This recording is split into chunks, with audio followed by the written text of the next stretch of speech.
Are we talking about mental health now? Nice. I mean, we could. And that, I think, is very inspirational for many people. But since we're talking about corporates, it's the balance sheet that you don't see. And I think it's for us as leaders to really start empathizing with mental health issues. I think leaders need to be more vulnerable. I think it's going to be very powerful.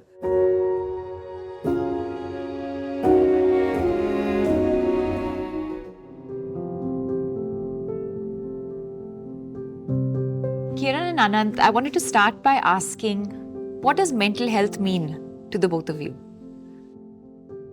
I, for one, believe that we have ignored mental health in a big way all these decades.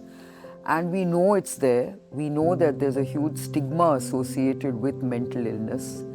And I just felt that we ought to do something about it because, like any disease, it's manageable, it's treatable. Yeah. And I think that's why I got so involved in and interested in mental health. And I really got very interested in helping with your, initiative and your mission of, addressing this space, Anant? For me, I think mental health is a little bit, since we're talking about corporates, it's the balance sheet that you don't see. I think everybody looks at the P&L, but you hardly look at the balance sheet.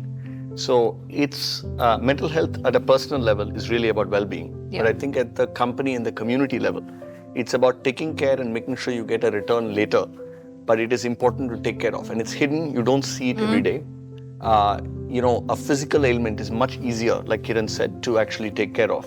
But this you don't see. Yep. So I think really taking care of that, both at a company, at a community, and a personal level is incredibly important, which is also a little bit the reason, I think, to get involved, I think, in the foundation. With the foundation. In your opinion, do you believe that the perception of mental health has evolved or changed in the workplace or in the startup community, say in the last couple of years? And if it has, then how? I think, Deepika, it has. Firstly, I think post-pandemic, there is now more awareness on mental health. I'll talk a little bit about startups, right, since I've just sort of been over the last 7-8 years.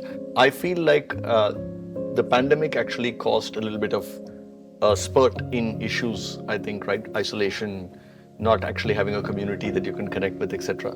And I think there's more awareness, I think, when people are coming back into work. So I think that's the positive. I do think, however, startups in general, I think there is a lot of uncertainty, a lot of stress, a lot of unknowns, right? And therefore, the propensity to actually have stress automatically happen is high. And I think we need to be doing a lot more about it, right? And I think we need to be talking a lot more about it. I mean, I'll tell you at Mensa, for example, we do have a helpline, we do have resources, but how many people actually take advantage of it? How many people actually call? I think there's still stigma associated with it. And I think that needs to be addressed and needs to be led from the front. I think leaders need to be more vulnerable. Leaders need to open up. Yeah. I think we need to make managers a lot more empathetic, which we were talking about earlier. Yeah. That combination, I think, needs to, progress a lot more. But I think we have a good beginning. I think there is some momentum now, much more than I saw maybe 5-7 years ago. So I think to that extent it's improving, but a lot more work to be done. So you're saying the facilities are available, maybe not to all startups, but at least at Mensa you do. Right. But I think you also want to create a culture where people feel safe. And feel safe in a way that they feel vulnerable, where they can share and don't feel judged, don't feel like they're going to lose their jobs, and be able to communicate. Yeah. Resources, I would say, are a third of the problem. I think 2/3 of the problem is the culture that you mentioned. Correct. I think the big thing you have to sort of, emphasize is your career is not going to get impacted if you're vulnerable and take help about mental health. And I think the only way you can change that is actually to start from the top. I think if me and my direct team actually can't be vulnerable and can't talk about it and communicate, I think then it becomes very difficult for somebody to open up because they feel like there'll be some bias, right? At some review, somebody will say, oh, is this the person who's going to get the next big opportunity? Correct. And I think that is the part that I think we need to change. And I think that's I think the cultural change. But is that possible, Anand? Because the startup world and the startup community is so fast-paced. Yeah. And it's easy to talk about work-life balance, but is that truly possible? No, I think it's a great question. I don't know whether work-life balance is fully possible because you're taking somebody else's money, you need a return on invested capital. I think return on investment in mental health is something that I think is a metric that I think is worth introducing. I think lots of studies done, but 20-30% productivity goes away in organizations when mental health issues are there. Yeah. So I think it is actually it makes financial sense. Correct. Also, while to do also it. looking at it through the lens of empathy. Absolutely. So I'm saying as far as investors and startups are concerned, I think painting the picture of productivity and improvement is important. And I think as leaders and managers, I think the empathy is important. Yeah. I think both need to get done. Yeah. Yeah, so I think taking off from what you've said, I mean, you've said most of it, but I would say yes, I think the pandemic has brought a lot of focus on mental health issues. Corporates have not quite understood the stress level that both aspiration and competition brings. Post the pandemic, I think the corporate world has understood the magnitude of health issues. Yeah. I mean, mental health issues. So when we talk about attrition, all this actually, the root cause is stress. Right. And you need to see how you can address that stressful environment that people operate in. The second thing is, I think, being empathetic to high performers, especially when they start absenting themselves from work, when they start becoming reclusive, when they start disengaging at various levels. Those are early warning signs. And very often, such sort of behavioral changes often are dealt with in a very severe manner. And very often people resign, people leave the organization, but that's not really the solution. At least at our organization, we have actually started detecting and diagnosing these early warning signals. We've been very empathetic. And believe me, when you do that, they really, appreciate the corporate backing they get, and they come back much, much stronger. And in fact, their performance levels even increase. So I think he's right. It's about investing in mental health because there's a huge return on that investment. And I think when you do your annual health checkups, I really think mental health ought to be part of that. Part of it. Great point. Why do you think it took us a pandemic to realize the value or the importance of focusing on our mental health, not just as individuals, but also as organizations? Because I think as people, as societies and as organizations, there's always been a stigma associated with mental health. It's only during the pandemic that all this came to the fore. So in a way, I think, we should be grateful to the pandemic to actually... Better late than never, but what are some of in your opinion, what are some of the tools that organizations and startups can use to sort of help their teams, their organizations, their people? So I personally think, to Anand's point, I think you really need to sensitize managers to be more empathetic. I think managers can be very transactional and very ruthless. And I think often that also causes a lot of problems. Yeah. So I think you need managers to be more empathetic. We are just talking about people in general, but believe me, women also have it very hard. So I think very often we realize that women have a very tough work-life balance. Very often I think women, although harder. we say that they are great multitaskers, it does the take fact a toll. is it is not that easy. Yes. What also the pandemic has taught us is that there is a remote working model that works effectively. And I think we should take full advantage of that. I think organizations do need to look at a work-life balance, not in terms of what we think of as a work-life balance, but in terms of a balance between remote and on-site working. Right. Many, of course, functions may not be possible, like a manufacturing operation, but many others can do that, and we should look at that. It's not necessary for people to come to work or to the office every day. But does that create a better work-life balance is the question. Especially for women, I think this is quite important. Secondly, I think having a lot of helplines, having a very important focus on mental health, which is talked about quite openly, will remove the stigma from this whole area. So I think corporations can do a lot, but also I think the most important aspect of corporate training, corporate behavior is about empathy. Maybe just, Kiran, just to add to that, I fully agree on the empathy and the training of the managers part. I think a few other things that we do. So I think the mechanics of having helpline, making it confidential, making it third party, etc. I think most companies can and should do, because one, it doesn't cost that much, and it's easy to implement. I think the cultural part of making sure that you can actually use it is the hard part, which I think is what you need to train your managers on. A few other things that we try and do. One is, I think, to provide a little bit more meaning to the hard work that you actually have, right? I mean, you work very hard, but you're not working hard generally just because you have to work hard. You work hard for a purpose. Correct. The second thing that we have tried is creating communities which are interest groups. I mean, we have a breakfast walk interest group. We have a soccer group. We have a badminton group. And I think these start to create a bit of communities. Employee engagement. And the reason I'm saying this, Kiran, is one, I mean, the average age at a Mensa, for example, is 24, 25. And 80% of your life is actually work. Right? And therefore, to help them create a community, this becomes an instant community for you.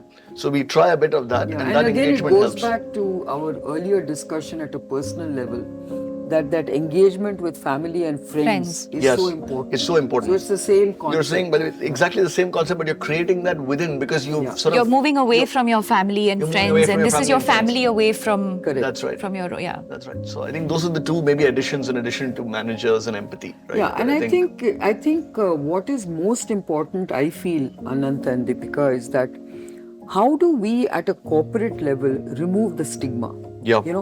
Nobody is, worried about sharing with anyone that they suffer from diabetes. Correct. Or any other kind of... That's a conversation we're always having. Right? Or even cardiovascular disease. People are very sympathetic and helpful. So why should they feel, worried about sharing with others that they have a mental health issue?